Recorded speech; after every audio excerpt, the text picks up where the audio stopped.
அதிமுகவில் வந்து எடப்பாடி தான் பொதுச் செயலராக இருக்காரு.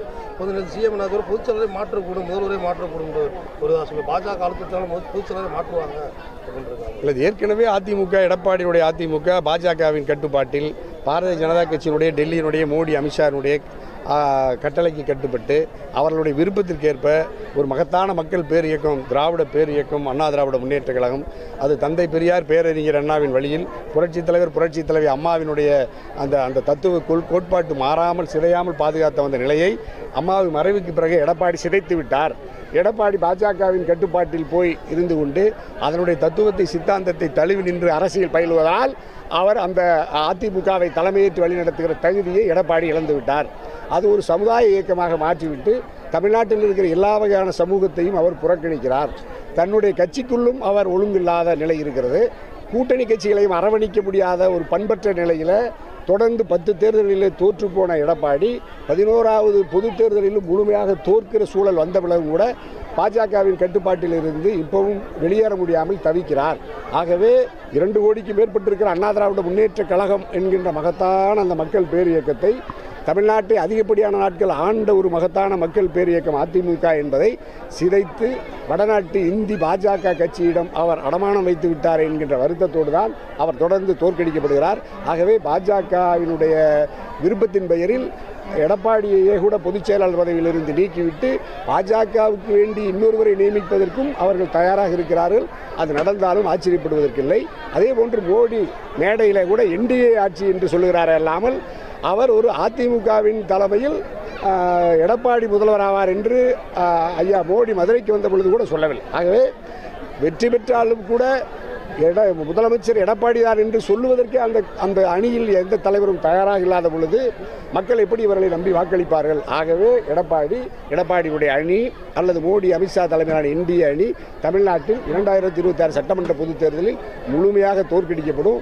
அண்ணா திராவிட முன்னேற்ற கழக தொண்டர்களை கூட, பாரம்பரியமாக அண்ணா திராவிட முன்னேற்ற கழகத்துக்கு வாக்களித்த வாக்காளர்களை கூட இந்த முறை தளபதிக்கு மு.க. ஸ்டாலின் அவர்களுக்கு, முதலமைச்சர் அவர்களுக்கு, அவர் தலைமையேற்றிருக்கிற அணிக்கு முழுமையாக வாக்களிப்பார்கள் என்பதை இப்போ நான் களத்தில் பார்க்குறேன். ஆகவே தமிழக அரசும் தமிழ்நாடு கொங்கலைஞர் பேரவையும் இந்த வெற்றி கூட்டணியில் இணைந்து மகத்தான வெற்றியை பெற்று தமிழ்நாடு சட்டமன்ற பேரவைக்குள் தனியரசினுடைய குரல் மக்களுக்காக ஒலிக்கும். சார், விஜய் வந்து பெண்களுக்கான திட்டங்கள் இதெல்லாம் நிறைய அறிவிச்சிருக்காரு. தங்க நகை அப்படிலாம் பெண்கள் மகளிர் தினமும் கொண்டாடிருக்காரு. ஆனால் அவர் மனைவி வந்து தனக்கே பாதுகாப்பில் வீட்டில் இடம்னு ஒரு வழக்கு போயிருக்காரு. இல்லை, சங்கீதாவை, அதாவது தன்னுடைய அன்பு மனைவிக்கு துரோகம் இழைத்த ஒரு நபர் விஜய். ஒரு நடிகர் நாடாளக்கூடாது என்கின்ற நிலை ஏன் நீடிக்கிறது என்றால், அந்த நாடாளக்கூடாது ஒரு நடிகர் என்று நான் தனியரசு தொடர்ந்து அந்த கருத்தை வலியுறுத்தி வந்த சூழ்நிலையில் இப்பொழுது அந்த நடிகர் ஒரு தகுதியற்றவர், தன்னுடைய அன்பு மனைவிக்கு நம்பிக்கைக்கு மோசடி செய்த ஒரு நபராக இருக்கிற விஜய், நடிகர் தாவேக தலைவர், தான் ஈன்ற அன்பு குழந்தைகளின் கண்ணியத்திற்கு குறைவாக நடந்து கொண்ட ஒரு விஜயால் ஒரு கட்சியை தலைமையேற்று நடத்துவதற்கே தகுதியற்ற நிலையில் ஒரு நாட்டுக்கு முதலமைச்சராக அவர் எப்படி வர முடியாது. மக்கள் கட்டாயமாக தோற்கடிப்பார்கள்.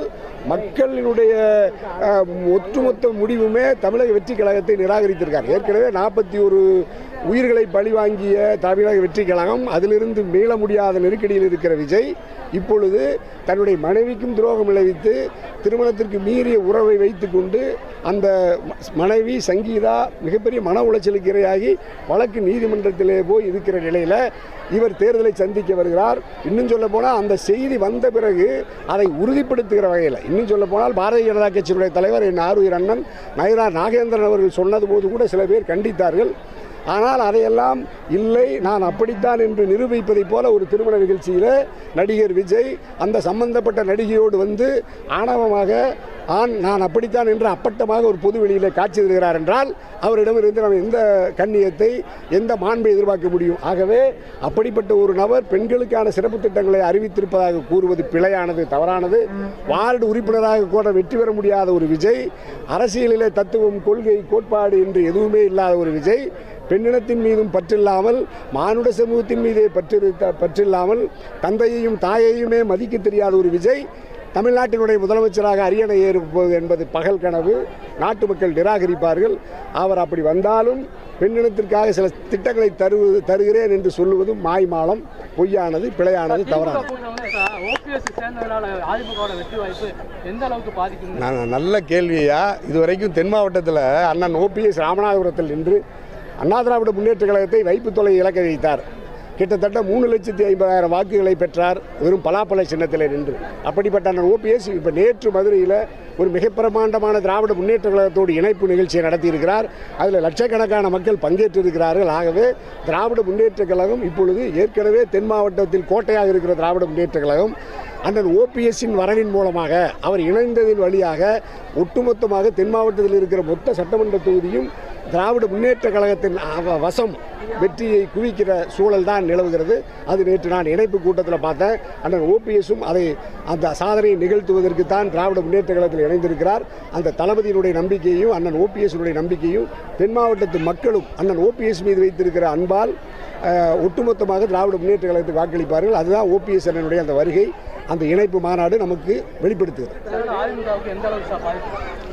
ஏற்கனவே நான் சின்னமாகிட்ட சொன்னேன், நான் இன்னும் அண்ணா திராவிட முன்னேற்ற கழகத்தை நம்ம கைப்பற்றணும், அதுக்கு நீங்கள் வீரியமாக வரணும்னு சொன்னோம். ஆனாலும் அம்மா தயங்கி இப்போ கடைசி நேரத்தில் கமுதியில் ஒரு கூட்டத்தை நடத்தியிருக்காங்க, கொடி அறிவிச்சிருக்காங்க. அவங்களுடைய செயல்பாடு இப்போ தான் புதிதாக கட்சியை துவக்குவதாக ஒரு செய்தி வந்திருக்கிறது. அந்த புதிதாக துவக்கப்பட்டிருக்கிற கட்சி மாண்புமிகு சின்னம்மா அவர்கள், மரியாதைக்குரிய சின்னம்மா அவர்கள் களத்துக்கு வந்து மக்கள் மத்தியில் நம்பிக்கை ஊட்டினால் அது திராவிட முன்னேற்ற கழகம், அண்ணா திராவிட முன்னேற்ற கழகத்திற்கு இருக்கிற ஒரு குறைந்தபட்ச விழுக்காட்டு வாக்கையும் சின்னம்மா அவர்களுக்கு மடைமாற்றுவதற்கான வாய்ப்பு தான் இருக்குது. ஆகவே எடப்பாடி போட்டியிட எல்லா தொகுதியிலும் வைப்பு தொகை இழப்பதற்கு சின்னம்மா அவர்கள் துவக்கப்படுகிற அந்த புதிய கட்சி, அந்த கட்சியினுடைய செயல்பாட்டை ஒட்டி அது அதிமுகவின் வாக்கில் எஞ்சி இருக்கிற குறைந்த வாக்கையும் சேதப்படுத்தும். ஆகவே சின்னம்மாவின் வருகையால் எடப்பாடிக்கு தான் அது பேரிழப்பு, திராவிட முன்னேற்ற கழகத்திற்கு அது வலிமை சேர்க்கும். இப்போ பொதுச்செயலாளர் மாற்றப்படும் நீங்கள் அதிமுக நிறைய இணக்கமாக இருந்திருக்கீங்க. இப்படி பொதுச்செயலாளர் மாற்ற எடப்பாடிக்குள்ள யார் வரலாம்னு உங்களுக்கு இல்லையா? அதில் வந்து இப்போ நான் எனக்கு கண்ணு கெட்டின தூரத்துக்கு சின்னம்மா வந்திருந்தால் சரி சிறப்பாக இருந்திருக்கும். ஆனால் சின்னம்மாவை நிராகரிச்சுட்டாங்க. அதிமுகவில் தான் அவங்க வந்தாங்கன்னு சொன்னேன். இப்போ ஏற்கனவே இருக்கிற தலைவர்களில் தகுதியான பொறுப்பாளர்கள் யாரும் இதுவரைக்கும் அவங்க யாரும் அடையாளப்படுத்தலை. 2 கோடி தொண்டர்களும் தமிழ்நாட்டினுடைய அடிப்படை அண்ணா திராவிட முன்னேற்ற கழகத்தினுடைய கொள்கைகளுக்கும் கோட்பாடுகளுக்கும் லட்சியங்களுக்கு நேர் எதிராக இப்போ இருக்கிற தலைவர்கள் இருக்கிறார்கள் என்கின்ற வருத்தம் இருக்குது, நாட்டு மக்களுக்கு இருக்கிறது. ஆகவே அது தந்தை பெரியாரின் பகுத்தறிவு கருத்துக்களை அது கைவிட்டு விட்டது. மோடி வருகிறார் என்றால், அதிமுக கலந்து கொண்டிருக்கிறது என்றால், தமிழ்நாட்டினுடைய மூட கருத்துக்களை தகர்த்தெளிந்து அறிவை வெளிச்சத்தை பாய்ச்சிய மகத்தான மாபெரும் தலைவர் தந்தை பெரியாரின் திருவுருவப் படத்தை கூட மோடி வருகையின் பொழுது அதிமுகவின் சார்பாக வைக்கப்பட்டிருக்கிற பதாகைகளில் திருவுருவப்படுத்தி அகற்றுகிற அளவிற்கு அவர்களுக்கு துணித்தல் வந்திருக்கிறது. அதிமுக கோழையாக இருந்து அதையும் அகற்றிவிட்டு அந்த மேடையில் ஏறி இருக்கிறார்களே என்பதுதான் பெரும் வருத்தம். ஆகவே அதிமுகவின் தத்துவத்தை தாங்கி அதிமுகவின் பொதுச் செயலாளராக புதிதாக ஒருவர் பொறுப்பேற்று தமிழ்நாட்டினுடைய அரசியலில் ஒரு திராவிட இயக்கத்திற்கு அதிமுகவுக்கு புத்துயிர் ஊட்டணும்னு நான் விரும்புகிறோம். அதுவே பாஜக தான் கொண்டுட்டு வருகிறாரு. அது பாஜக வந்து இப்போ நீங்கள் அண்ணாமலைக்கு பதிலாக முருகனுக்கு பதிலாக அண்ணாமலை போட்டாங்க. அண்ணாமலைக்கு அடுத்து நயினார் நாகேந்திரனை போட்ட மாதிரி இப்போ அம்மாவுக்கு அடுத்து எடப்பாடி போட்டிருக்கு பாஜக விரும்பினால் எடப்பாடி எடுத்துகிட்டு இன்னும் யாரை வேணாலும் போடுவாங்க. அதில் பட்டியலில் வேலுமணி இருக்கலாம், தங்கமணி இருக்கலாம், இன்னும் யாராவது அதில் போட்டியில் யாராவது இருக்காங்கன்னு தெரியல. அதனால் அது அதிமுக பாஜகவின் கட்டுப்பாட்டில் அமித்ஷா ஐயாவுடைய கண்ணாசிவில் இருக்கிறதுனால் அதிமுக தனித்து இயங்குகிற வாய்ப்பை இழந்ததனால் தமிழ்நாட்டு மக்கள் அதிமுகவை நிராகரித்திருக்கிறார்கள்.